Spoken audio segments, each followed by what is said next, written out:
একটি ছোট গ্রামে বসবাস করত দুই বন্ধু, মানিক এবং রতন। তারা ছিল খুবই ভালো বন্ধু, একে অপরের জন্য সবকিছু করতে প্রস্তুত। গ্রামের লোকেরা তাদের বন্ধুত্বের উদাহরণ দিত। একদিন তারা সিদ্ধান্ত নিল একটি বনভূমির ভেতর ঘুরে আসবে, যেখানে বনজীবীদের দেখা যায় এবং প্রকৃতির সান্নিধ্যে কিছু সময় কাটানো যায়। মানিক এবং রতন সকালে একসাথে বের হলো। তারা একে অপরের সাথে গল্প করতে করতে গভীর বনাঞ্চলের দিকে এগিয়ে চলল। বনটি ছিল ঘন, নির্জন এবং ভয়ানক সুন্দর। বিভিন্ন ধরনের পাখি তাদের পথচলা সঙ্গী হচ্ছিল। তারা একে অপরকে বলেন, দেখো, এসব পাখির রং কত সুন্দর। হঠাৎ একপাল হরিণ তাদের সামনে চলে এলো। হরিণগুলো বেশ সাবধানে চলছিল, যেন তারা খুব সতর্ক ছিল। দেখো, হরিণ, রতন উত্তেজিত হয়ে বলে।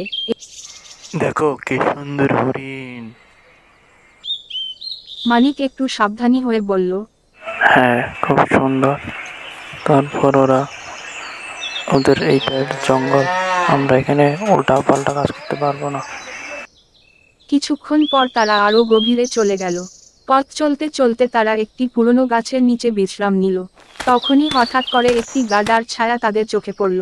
মানিক সতর্ক হয়ে বলল, দেখো, এটা বাঘের ছায়া লাগতেছে, আমাদের এখন চলে যেতে হবে।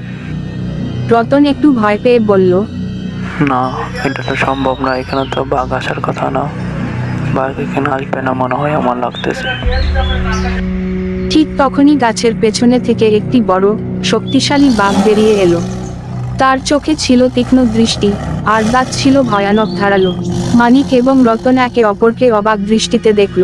তারা বুঝতে পারল, তাদের সামনে এখন একটি বিশাল বিপদ। তারা চুপচাপ বসে রইল, কিন্তু বাঘটি আস্তে আস্তে তাদের দিকে এগিয়ে আসছিল। রতন ভয় পেয়ে বলল, মানিক, আমাদের কি করা উচিত আমরা এখন জানি না। মানিক কিছুক্ষণ নীরব থেকে বলল, আমাদের এখান থেকে চলে যেতে হবে, কিন্তু বাঘটা আমাদের দিকে এগিয়ে আসছে।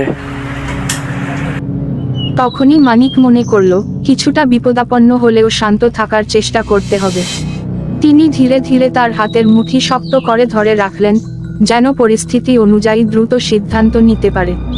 রতন বলল, আমরা তো এই সুন্দরবন হরিণ দেখতে এসেছিলাম। মানিক চুপচাপ থেকে বলল, আমরা এখানে অতিথি, আমরা এখানে মেহমান হিসেবে আছি, আর বাঘ তাদের নিজস্ব জায়গায় রয়েছে। সেজন্য ওরা একটু আতঙ্কিত হয়ে আমাদের বাঘ নোংরা যাচ্ছে, সেজন্য আমাদের একটু ধৈর্য ধরতে হবে, দেখি সামনে কি হয়। ঠিক তখনই এক অদ্ভুত ঘটনা ঘটে। বাঘটি হঠাৎ করে তাদের কাছ থেকে সরে গিয়ে মাটির দিকে হাঁটতে শুরু করে। মানিক এবং রতন কিছুটা অবাক হয়ে একে দেখল। মনে হলো, বাঘটি কোনো বিপদ অনুভব না করে তাদের একটু আক্রমণ না করেই চলে গেল। তারা উভয়ে একটু স্বস্তি অনুভব করলো, তবে একথা মেনে নিল যে প্রকৃতির সঙ্গে তাদের সম্পর্কটা কখনোই নিশ্চিন্ত থাকতে পারে না। বনের পথে ফিরে আসার সময় মানিক এবং রতন বেশ কিছুক্ষণ চুপচাপ ছিল। অবশেষে মানিক বলল, নতুন মধ্যে বুঝতে হবে, আমরা প্রকৃতির মাঝে বসবাস করি, এখানে বাঘ ভাল্লুক সবই থাকবে। ওরা ওদের প্রকৃতিতে বসবাস করে, আমরা আমাদের প্রকৃতিতে বসবাস করবো। সেজন্য ওদের সমস্যা যাতে না হয়, সেদিকে আমাদের সবাই খেয়াল রাখতে হবে। সেজন্য আমরা খুব সতর্কভাবে চলবো। রতন কিছুটা বুঝে বলল, তুমি ঠিক আছে, তোমার কথা। আমাদের সবাইকে যত্নশীল হতে হবে, বাঘ ভাল্লুকের প্রতি ওদের সহানুভূতি করতে হবে। তারা বনের পথ ধরে গ্রামে ফিরে আসলো, কিন্তু তাদের মনের মধ্যে বাঘ এবং হরিণের সেই অভিজ্ঞতা যেন এক অমূল্য শিক্ষা হয়ে রয়ে গেল। তারা বুঝতে পারল, প্রকৃতির সৌন্দর্য এবং বিপদ, এগুলোর মধ্যে একটা অদ্ভুত সম্পর্ক রয়েছে।